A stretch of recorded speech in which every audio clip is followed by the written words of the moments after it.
APSRTC Puttaparthi depot నుంచి ప్రభుత్వ ఆదేశాల మేరకు భగవాన్ సత్యసాయి బాబా శత జయంతి సందర్భంగా పుట్టపర్తి ప్రశాంతి నిలయం రైల్వే స్టేషన్ నుంచి పుట్టపర్తి బస్ స్టేషన్ మరియు వెస్ట్ గేట్లకు ఉచిత రవాణా సౌకర్యం కల్పించడమైనది. తర్వాత దీనికి సంబంధించి 20 బస్సులు ఏర్పాటు చేయడం జరిగింది.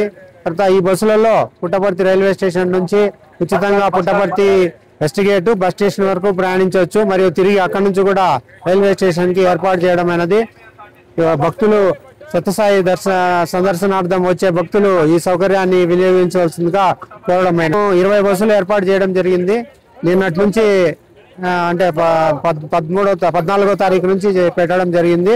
ఈ బస్సులు సత్యసాయి జయంతి ఉత్సవాలు ముగిసేంత వరకు అంటే 23వ తారీఖు వరకు ఈ ఉచిత బస్సులు తిరగడం జరుగుతుంది. భక్తులు మరియు ఈ సేవాదళ వారు కూడా ఈ సౌకర్యాన్ని వినియోగించుకోవాల్సిందిగా ఏపీఎస్ఆర్టీసీ తరఫున విజ్ఞప్తి చేస్తున్నాం. చరిత్ర సృష్టించినోడు ఇప్పుడు ఆ చరిత్రని తిరగరాయబోతున్నాడు. అబద్ధాల గోడల్ని బద్దల కొట్టి నిజాలను రాగా మీ ముందుంచబోతున్నాడు. నిజమైన వార్తల కోసం వెంటనే డౌన్లోడ్ చేసుకోండి రా యాప్ని.